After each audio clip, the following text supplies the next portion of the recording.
ನಮಸ್ಕಾರ ವೀಕ್ಷಕರೇ, ಕೃಷ್ಣಂ ಒಂದೇ ಜಗದ್ಗುರು ಚಾನಲ್ಗೆ ಸ್ವಾಗತ. ಬದುಕಿನ ಅರ್ಥ ಏನು ಅಂತ ಒಂದು ಮುಸ್ಸಂಜೆ ಕೃಷ್ಣನನ್ನು ಅರ್ಜುನ ಕೇಳುತ್ತಾನೆ.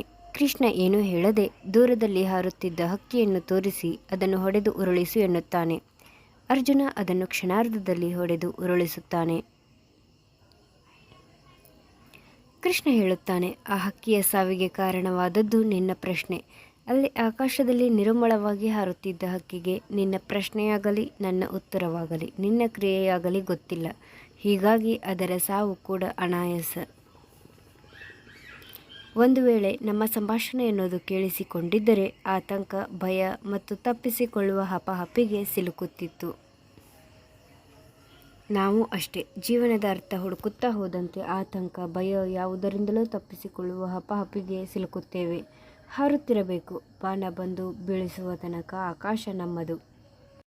ಇದರ ಸಂದೇಶ ಎಷ್ಟೇ, ಮುಂದಿನದ್ರ ಬಗ್ಗೆ ಯೋಚನೆ ಮಾಡ್ತಾ ಮಾಡ್ತಾ ಈಗಿರೋ ಸುಖ ಶಾಂತಿ ನೆಮ್ಮದಿನ ಹಾಳು ಮಾಡ್ಕೊಂಡು ಬಿಡ್ತೀವಿ ಅಲ್ವಾ. ಸೊ ಮುಂದಿನ ಬಗ್ಗೆ ಯೋಚನೆ ಇರಲಿ, ಆದರೆ ಈಗಿನ ನೆಮ್ಮದಿ ಹಾಳು ಮಾಡ್ಕೊಳ್ಳುವಷ್ಟಲ್ಲ. ಸೊ ಮುಂದಿನ ಜೀವನನ ಬಂದಂತೆ ಸ್ವೀಕರಿಸಿ ಅದನ್ನು ಎದುರಿಸಿ ಗೆಲ್ಲೋ ಹಠ, ಛಲ, ಧೈರ್ಯ ನಮ್ಮದಾಗಿರಲಿ ಅಂತ ಹೇಳ್ತೀನಿ. ಹಾಗೆ ನೀವಿನ್ನೂ ನಮ್ಮ ಚಾನಲ್ನ ಫಸ್ಟ್ ಟೈಮ್ ನೋಡ್ತಾ ಇದ್ದರೆ ನಮ್ಮ ಚಾನಲ್ನ ಸಬ್ಸ್ಕ್ರೈಬ್ ಮಾಡ್ಕೊಳ್ಳಿ. ಹಾಗೆ ಪಕ್ಕದಲ್ಲಿ ಕಾಣೋ ಬೆಲ್ ಐಕಾನ್ನ ಪ್ರೆಸ್ ಮಾಡಿ. Thank you.